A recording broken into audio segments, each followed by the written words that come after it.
I'm going to tell you about a problem and then give you not one, not two, but 5 solutions. Voting, by comparison, seems pretty boring, but it is not funny at all. Beth is a pretty normal 18 years old girl, and like many of her peers in the UK, she didn't vote until 1992.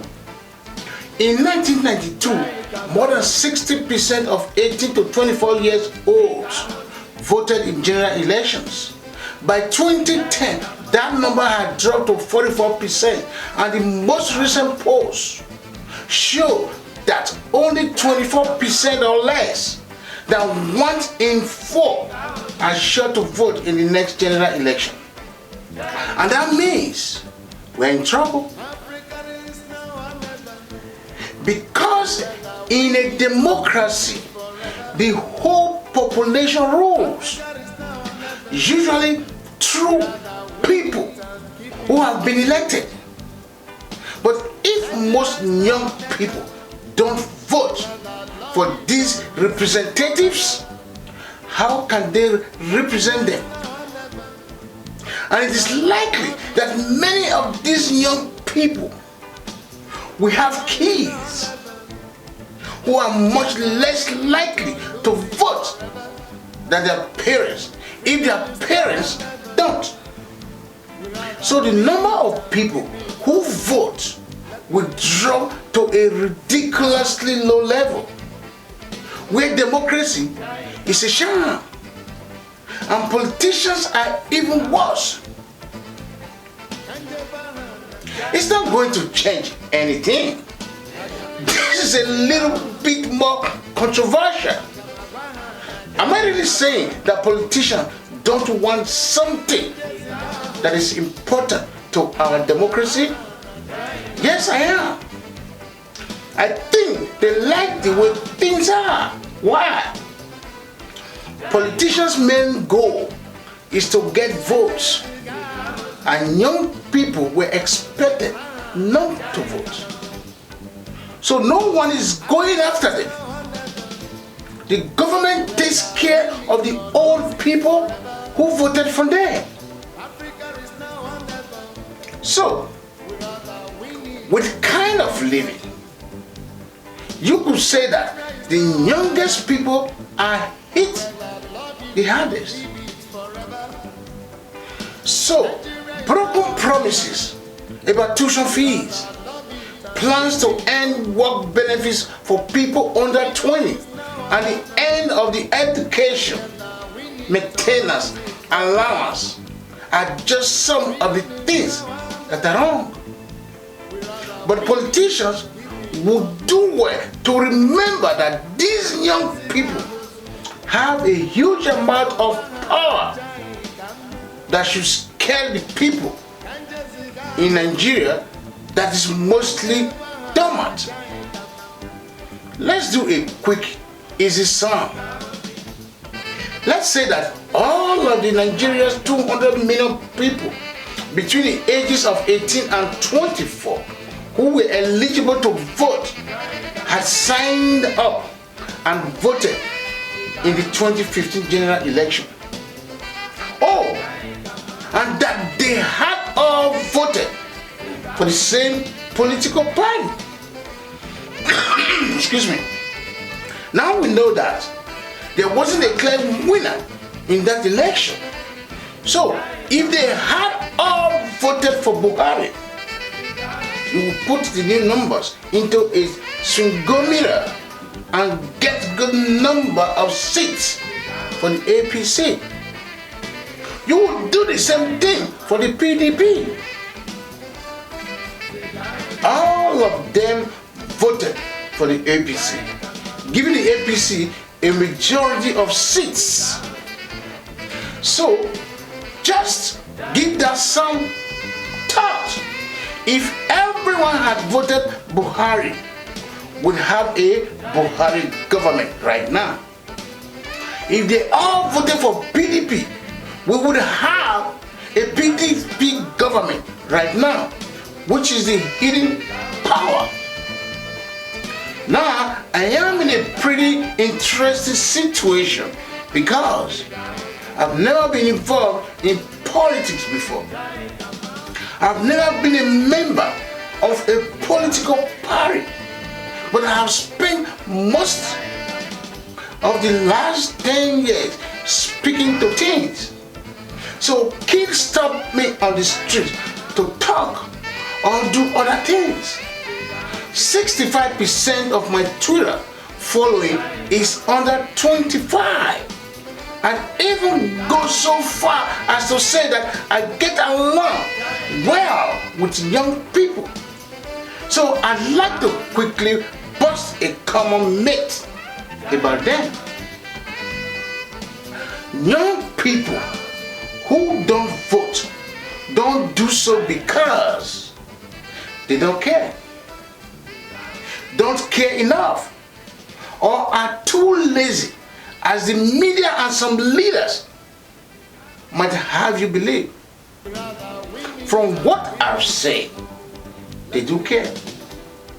They care deeply about helping people. They are campaigning online and getting more people to help than ever before. They've just lost faith or never had faith in the top-down political process.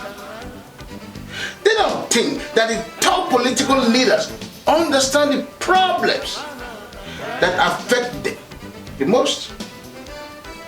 And they feel like politicians don't want to talk to them. And they might be right. Still, voting is the most important way for citizens to have their voices heard. So, this needs to be dealt with right away. And by the way, here is how I think all of these things should be done at the same time. Solution number one, voting should be done online. It's no question, okay? It's crazy that in 2015 we expect young people to go to a village hall and wait in line to check a box on a piece of paper behind a curtain. These kids were born and raised with technology. We have to bring voting to where they are and where we are will be in a few years. Anyway, 78% of the people who live in Nigeria use the internet at least twice a week. So most of us have already arrived. I hired someone to do a survey of Twitter users between the ages of 18 and 35, and of those who said they aren't likely to vote right now. 75% said they will vote if they could do it online. 75%. Now, one worry that is often brought up about online voting is that it could be used to cheat. Really? You don't mind doing your banking online, but you don't want to vote that way? Please, it won't be hard to make sure that online voting is safe. Definitely safer than the way voting by mail works now. My next idea is pretty good, but it's kind of a last-ditch effort, isn't it? Now, this is about getting people to vote from a young age, making it a part of their lives that they don't even think about. I hear a lot of people say that this or that isn't democratic. No, it's not undemocratic if people don't vote. At worst, it could be called illiberal. But we accept a lot of things that are required because they are thought to be the right thing to do. So, jury duty paying taxes, and having a passport are all good examples.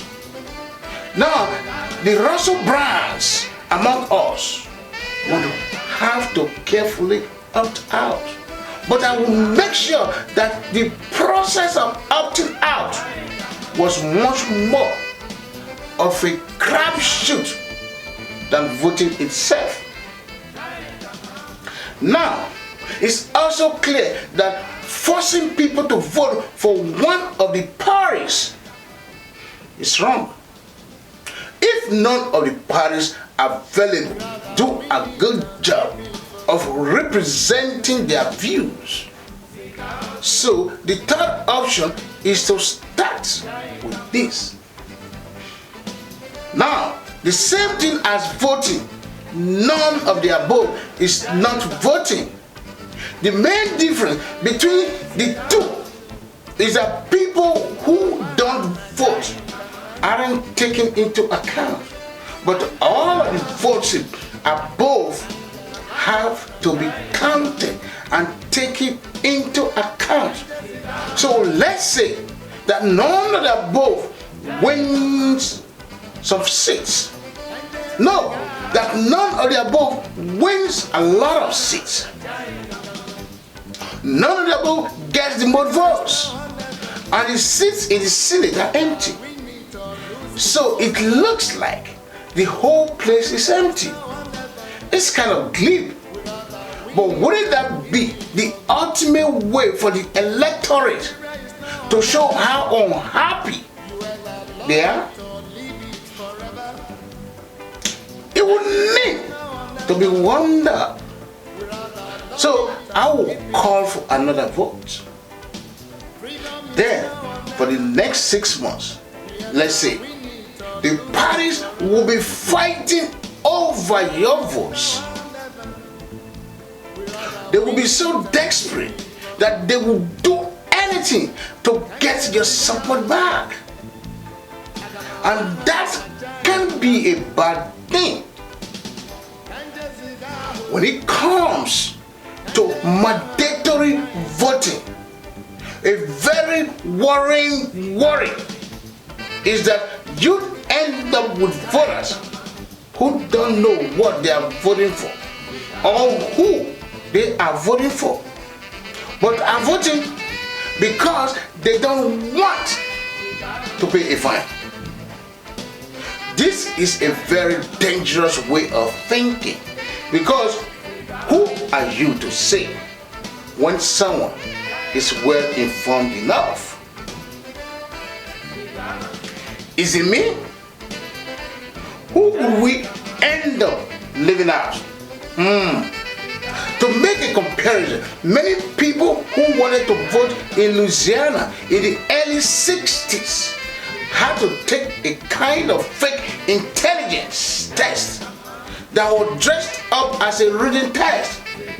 Even though it wasn't said outright, these tests were used to keep black people out. And sometimes the poorest white people are kept from voting. I don't know about you, but I'm not up for something like that. Okay? Everyone gets a vote. All votes are equal. And that's why I'm talking to students in grade 13 about voting being required. And one of them told me, okay, if I have to, I might as well go look into it. And I said, you're right. But where can he find that information? Because young people there tell me over and over again that they don't vote because they can't tell the difference between the major political parties and don't know enough about what's going on politically.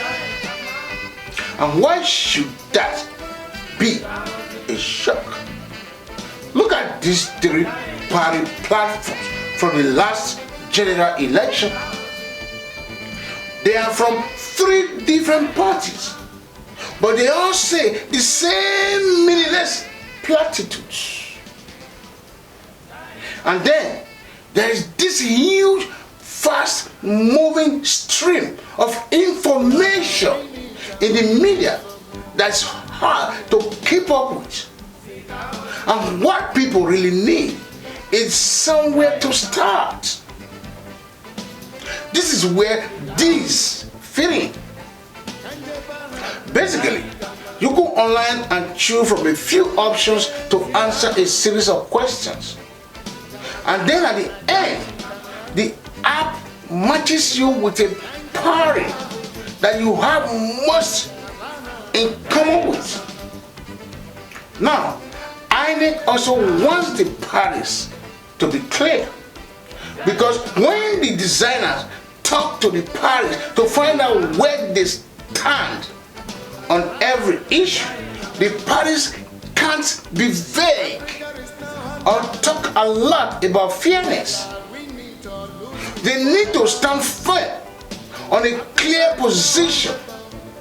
The thing I hate most about INEC is that they are not even new. In Europe, VAA are popular. They are big in places like Germany and the Netherlands, where they are a part of the media. Before the national election in the Netherlands in 2012, 40% of voters used the STEM visor. And then in Germany, 70% of people who use inaudible share their results with their friends, co-workers, and family. We showed that the idea can spread. It was great for a young population.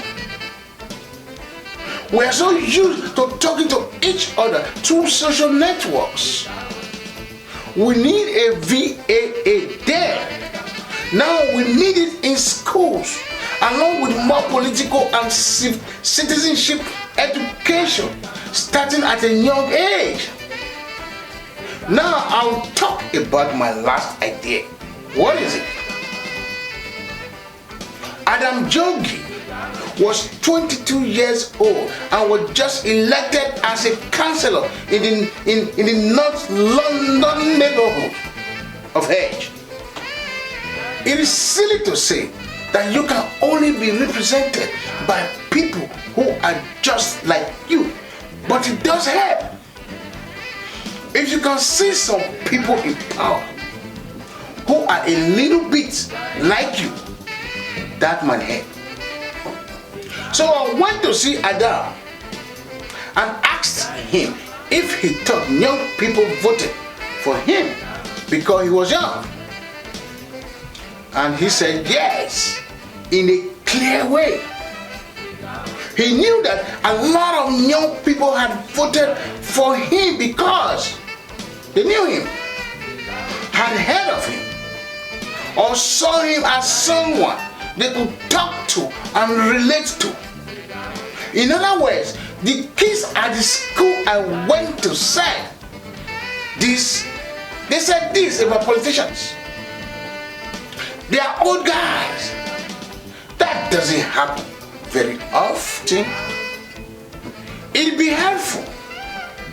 Even though they are about the same age as us, they don't speak my language.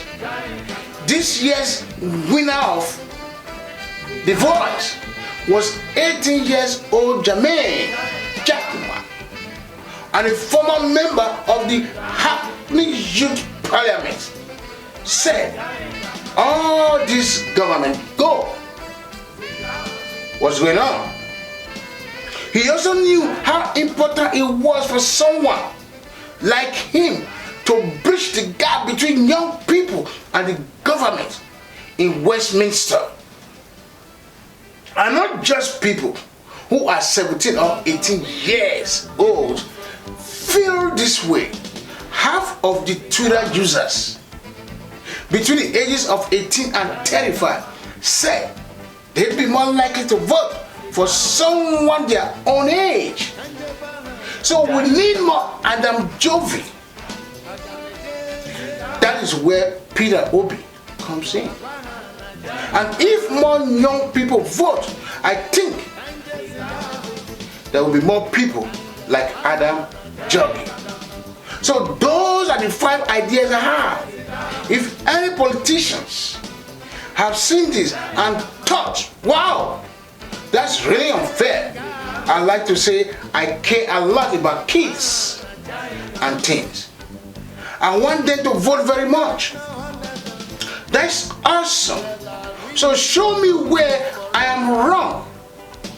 Make these things happen, because I want to see tweets like these when I look at my wife's sister's timeline. Email. Thank you. So get your PVC and let's vote out the old politicians and vote in the young ones. We can relate and communicate with our country's problems. Peace out.